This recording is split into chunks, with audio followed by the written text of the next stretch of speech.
कृष्ण कृष्ण।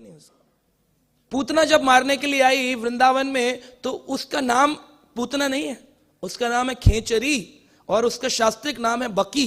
अहो बकीयम स्तन कालकूटम, भागवत में आता है। बकी यानी पूतना। बकी, पूतना नाम क्यों पड़ गया? बोले क्योंकि इसको कंस ने कहा था कि आज अष्टमी तिथि में भाद्रपद महीने में जो भी बच्चा पैदा हुआ हो सबका मार डालो तुम। तो इसने जितने भी पूत पैदा हुए उनको ना मारने का प्रण लिया था। पूतना, एक भी पुत्र नहीं छोड़ूंगी, पूतना, इसलिए नाम पड़ा पूतना। लेकिन भगवान कृष्ण के पास जब ये आई और कईयों को मार के आई तो भगवान कृष्ण ने कहा जो मेरे व्रजवासी मेरे भक्तों को मार सकती है, उनका हनन कर सकती है, उसको मैं कैसे देखूं? तो भगवान ने उसकी ओर देखा नहीं और अपनी आंखें बंद कर ली। तो आप आएंगे भगवान के आगे बड़ा ड्रम लेकर के, भगवान थोड़ी देखेंगे, है ना? तो भगवान नहीं देखते। भगवान किसको देखेंगे? किस भाव से आया है। कहते हैं अगर आपके पास बहुत सारा नहीं है देने के लिए तो केवल इतना ही कर दो कि सब लोगों को लाइन लगा के अगर आपने 1000 लोगों का दीपक करवा दिया ना और आप पीछे खड़े रहे उनको दीपक देते रहे तो भगवान वो 1000 दीपक आपके काउंट कर लेंगे, क्योंकि आपका भाव था।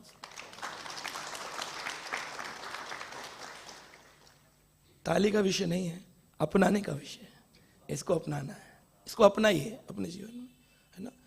अब हम एक कथा सुनते हैं। आज सुबह मैं इस्कॉन भागवत महाविद्यालय का क्लास दे रहा था, सुबह 6 बजे था क्लास, तो उसमें नॉर्थ अमेरिकन डिवोटीज के लिए था।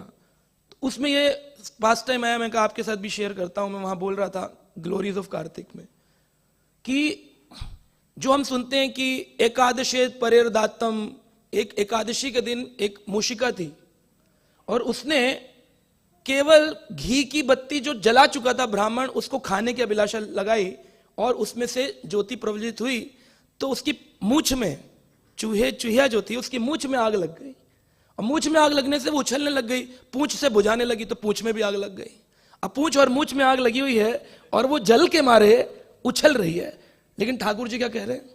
वाह वाह वाह, दुनिया तो केवल दीप चलाकर चली जाती है, तूने तो अपने आप को समर्पित कर दिया, तेरी तो बात ही अलग।